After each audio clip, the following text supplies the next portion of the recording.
going to talk about, right? That's something, inshallah, I'm going to point along with it as we go along the topic. The second view about the lifestyle is that no, you're not going to talk about practices. Rather, we're going to talk about the conflicts that one person may have encountering the values that a person has given to him, those values from the society, from the set of values that has been given to him from the religion, right? So how can we, resolve these conflicts as we speak of? And this is, again, not the topic, inshallah, that we're going to talk about. The third view, which is a little bit more deeper and it's more thorough, it talks about a lifestyle in which actually is going to embed specific values within the person, right? That in the long run, that person is going to become more faithful.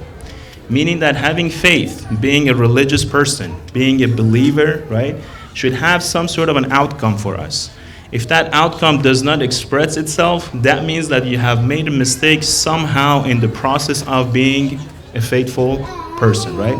So we always have to have this sense of monitoring about ourselves. Where are we, or which way are we heading towards, right? Are we growing as we speak? Are we elevating as we speak? Or are we going backwards, right?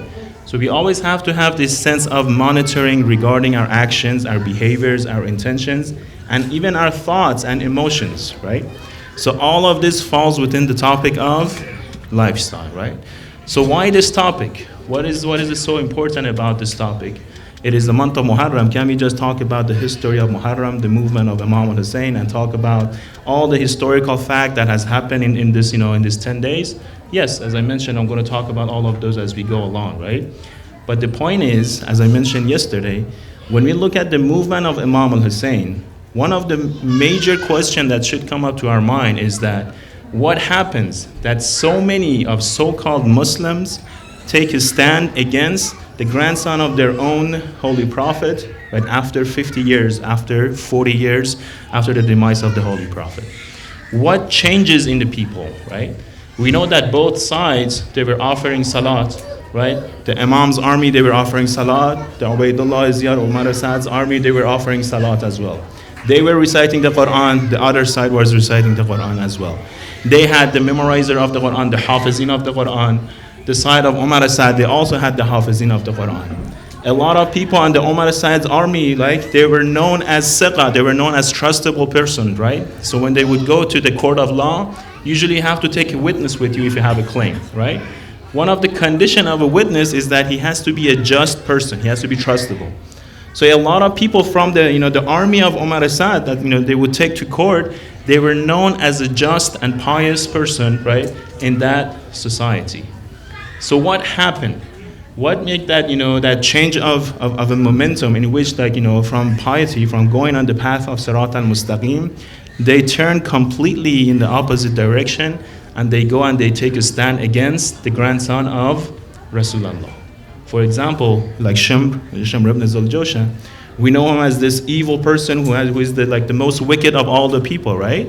But when we look back in history, we see he was actually one of the the trustable people of that time. So people will actually refer to him, they will use him as a witness when they would go to court of law. Or Umar Saad, right?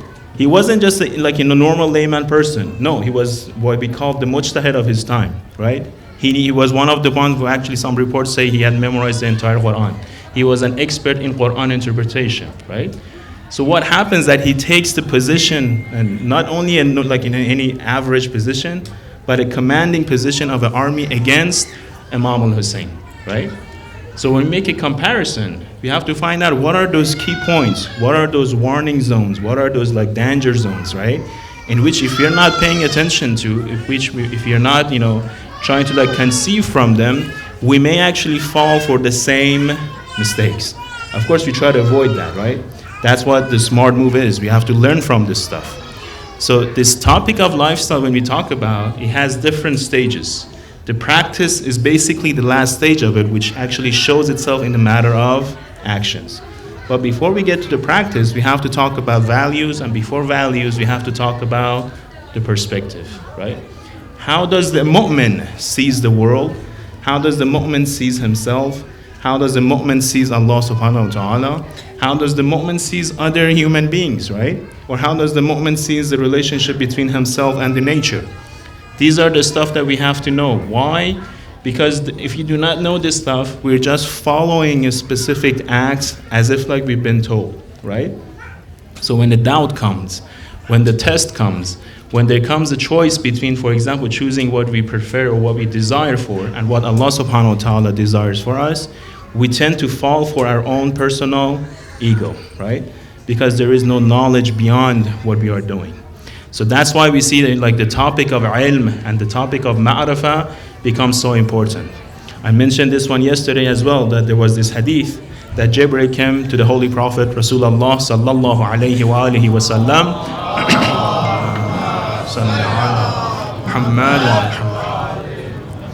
and he told him that, one of the companions, he has only a couple of hours left in his life, right?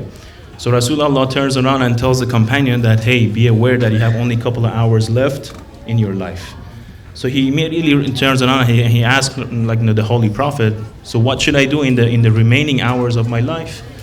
So Rasulullah turns around and tells him to go and seek ma'rifah, right? So we talked about this ma'rifah, that this ma'rifah is not the pure knowledge, is not only a theoretical knowledge, no. Ma'rifah is a deeper sense of knowledge, which actually is a combination of knowledge and practice. Ilm and amal. When ilm and amal, they get combined, they result in ma'rifah. And ma'rifah results in higher form of ilm and amal, and they go in like a step by step as if like they are two wings for the bird to actually like fly, right? So we're constantly in this circle of learning, practicing, and elevating as we speak of in the duration of our lifetime. And this is what we call it, the Islamic lifestyle. Meaning if the lifestyle that we have acquired, if that one actually, makes this momentum within us and elevates us from point A to point B, then we can say it's actually Islamic. But if you're just going in a constant level, in a constant line, and we're not having any sort of elevation, that means, again, part of it is wrong. Either on the ilm part or on the practice part, right? So that's why we have to go back and do the review and see which part of it are we actually making a mistake of. So one question that was raised yesterday as a starting point for this one is the very common question that a lot of people tend to ask.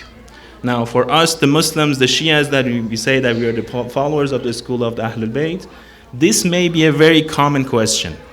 But let's step outside of the religion, let's step outside of the faith, and have a more thorough look at this one. I raised this question, what's the proof that there is a hereafter, right? A lot of people, they ask this one, how can you prove that there is a hereafter? How can you tell us that there is the life after death? How can you tell us that there is a heaven and hell, right?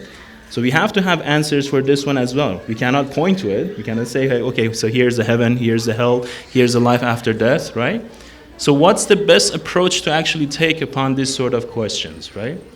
They say the easiest way to go about this one is to actually concentrate on our own selves. How? We change the question a little bit. We say, okay, I'll change the question and I'll come up with two more questions for you. When you talk about the hereafter, let's hold on to that one. Let's talk about ourselves. When we talk about, for example, I and you, right? What is the reality of this I and you as we speak of? When I say I do this, I do that, I go here, I study this, I work here, I have accomplished all of this stuff, when I use this pronoun of I, where does this I refer to? Is the I only refers to the body that is sitting here and is talking to you right now? When I use you, does it refer to all the bodies that I see right now? If we say yes, we raise the second question, and we say if that's true, then how come when some stuff or some accidents happens to us during the lifetime, and let's imagine we lose a hand, we lose a leg, something happens to us, right? We do not deduct anything from this pronoun. We do not say I without the leg, I without the hand. No, we constantly use the same I, right? Even if we lose our entire body, right? We still refer to ourselves as I, right? So we say this indicates that, the reality that we have is different from the body that we see. Plus, scientifically it's proven that all of the molecules of our body is constantly changing. I think they say in every 2 years or 3 years, the entire set of molecules that we have in our body, it gets changed completely, right? But we use the same pronoun, we use the same I. So if the eye is referring to our physical body, we should have eyes for every 2 or 3 years. Eye of the first 2 years, eye of for the second 2 years, eye for the third 2 years, right? Every 2 years we have to come up with the new eye. Eye 1.1, 1.2, 1.3, right? It has to continue to grow. But do we do that one? We say no. So what do we conclude from this one? That the reality that every single human has is way beyond and above this physical body that we see. This is the number one reason that we use in order to actually prove, the hereafter and the unseen world and everything that we do not have access or tangible knowledge of. How does that work? We say, okay, let's go back again one more step. We talk about the tangible items, right? We say, okay, I sense myself, I sense my colleagues, I sense the masjid, I sense all the brothers and sisters, right? Therefore, they exist. But what about beyond this one? Just because I don't see it, just because I cannot test it, just because I cannot, for example, work on it, just because I cannot, for example, use different tools and means in order to analyze them, right? Does it mean it's not there? They usually give this example. They say, when we talk about this dunya, think of a game, like a computer game.